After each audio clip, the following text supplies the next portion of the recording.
Et place tout de suite à votre édition locale, édition lilloise. Bienvenue à vous tous. Pour débuter ce flash, on va revenir sur cette affaire du côté du Dukes Club à Lille. Nouvelle plainte dans cette affaire des lasers du Dukes Club, cette boîte de nuit lilloise. C'est cette fois la 4e plainte qui a été déposée la semaine dernière au commissariat central de Lille. Les faits sont similaires pour les 4 victimes. Un laser leur aurait brûlé la rétine. On fait le point sur les faits avec Rémi Desremeaux. Nous sommes dans la nuit du 19 au 20 octobre. 3 individus font la fête au Dukes Club de Lille. Rien ne les reliait pourtant. Alors qu'ils se trouvent près du bar, au sous-sol du club, chacun sera touché à l'œil par un laser de couleur verte. D'abord, ils ressentiront une gêne qui se transformera ensuite en handicap. Quelques jours plus tard, ils porteront plainte. Une semaine plus tard, une nouvelle plainte viendra s'ajouter à la polémique qui entoure le Dukes. Une 4e victime s'ajoute à la liste, les faits sont les mêmes, un laser qui brûle les yeux près du bar. Pourtant, cette fois-ci, la date diffère.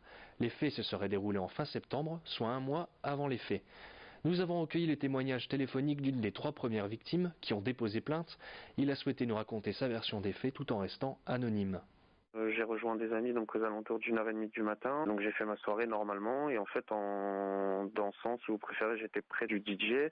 J'ai vu à un moment une lumière, ça a duré un quart de seconde. J'ai senti une lumière comme une petite chaleur dans les yeux. Donc j'ai tout de suite détourné le regard. Au matin en fait en reprenant la route, je me suis rendu compte que j'avais une lueur en fait dans les yeux, que j'étais ébloui, un voile. Actuellement j'ai un hématome maculaire. Donc pour l'instant on sait pas du tout la suite des événements. Il faut attendre que l'hématome se résorbe. Pour vous décrire exactement ce que ça fait, c'est comme si vous regardez un visage et qu'il est flouté.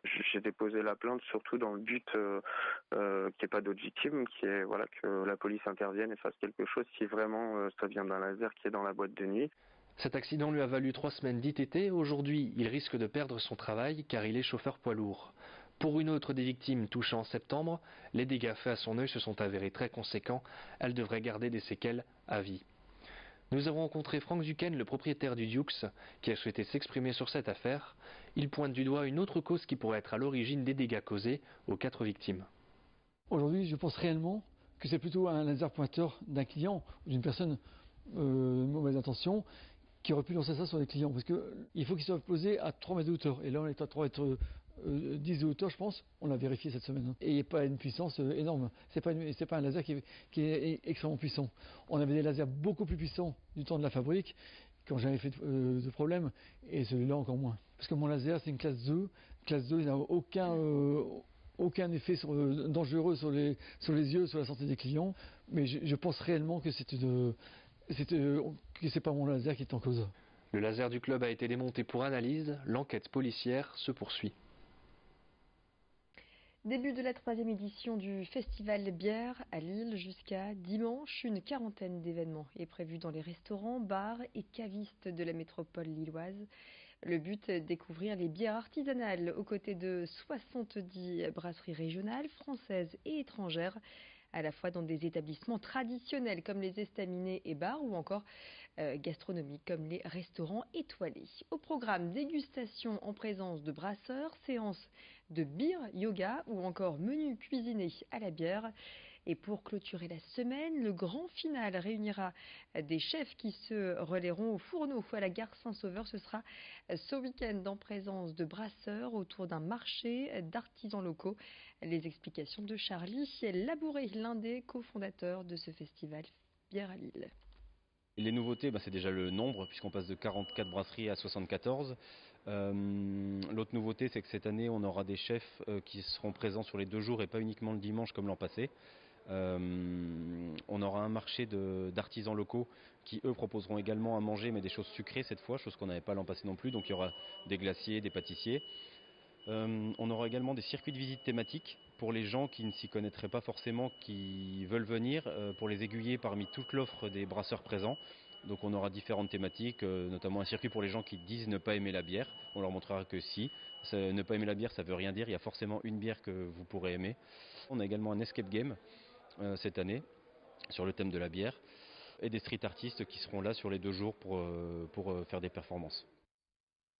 Autre événement, c'est le salon Aménago qui a ouvert ses portes à Lille Grand Palais ce week-end. 300 exposants sont présents pour vous accompagner dans vos projets d'aménagement, de construction, de rénovation et de décoration d'intérieur. Ce salon rassemble des acteurs majeurs de l'habitat pour repenser la maison du sol au plafond. L'occasion de découvrir les maisons passives des constructions qui permettent de réduire sa facture énergétique. Explication recueillie ce week-end sur place par Florine Curec sur ces fameuses maisons passives. Le premier réflexe qu'on aurait pour baisser les factures énergétiques, c'est de travailler sur les radiateurs ou les chaudières, les systèmes de production de chaleur. Lorsqu'on change ce système, ça permet de réduire un petit peu la facture énergétique, mais on a toujours besoin de chauffer la maison en fait. Ici, au niveau des acteurs du passif, on travaille sur un autre concept qui est plutôt de travailler sur l'isolation des bâtiments. L'idée, c'est qu'on garde la chaleur à l'intérieur des bâtiments et du coup, on n'a quasiment plus besoin de chauffer les bâtiments. On peut faire des bâtiments aujourd'hui sans chauffage où on a juste besoin de quelques appoints de chaleur. Au porte-monnaie, effectivement, c'est très intéressant puisque on va dans une maison passive avoir un coût à peu près de 1 euro au mètre carré. Donc pour une maison de 150 mètres carrés, c'est 150 euros par an de chauffage, et ce qui est 5 à 10 fois plus faible par rapport à des maisons existantes. Donc on a une vraie économie là-dessus. Le portrait du jour, c'est celui de Jonathan Legrand, à 31 ans. Il est à la fois styliste pour une marque de prêt-à-porter et créateur de mode à son compte. Diplômé en art appliqué à l'ESSAT de Roubaix en modélisme et design de mode au lycée Sévigné de Tourcoing, il est en charge de la création des costumes régionaux des Miss Nord-Pas-de-Calais lors de l'élection de Miss France. Depuis 2015, il travaille avec le comité régional de Miss France et il a déjà réalisé les tenues traditionnelles et les robes de gala d'Iris Mittenard ou encore de Maëva Cook. Actuellement, Jonathan Legrand est en pleine préparation du costume régional de Florentine Sommers, Miss Nord-Pas-de-Calais 2019, candidate au titre de Miss France 2020. Et le 14 décembre, elle défilera dans une tenue inspirée du Nord-Pas-de-Calais sur la scène du Dôme de Marseille aux côtés de 29 autres candidates. La surprise, elle n'est pas vraiment inattendue puisque le croquis a déjà été dévoilé, donc du coup on sait plus ou moins à quoi s'attendre. Après c'est vrai que les matières font aussi que le résultat sera forcément différent du croquis.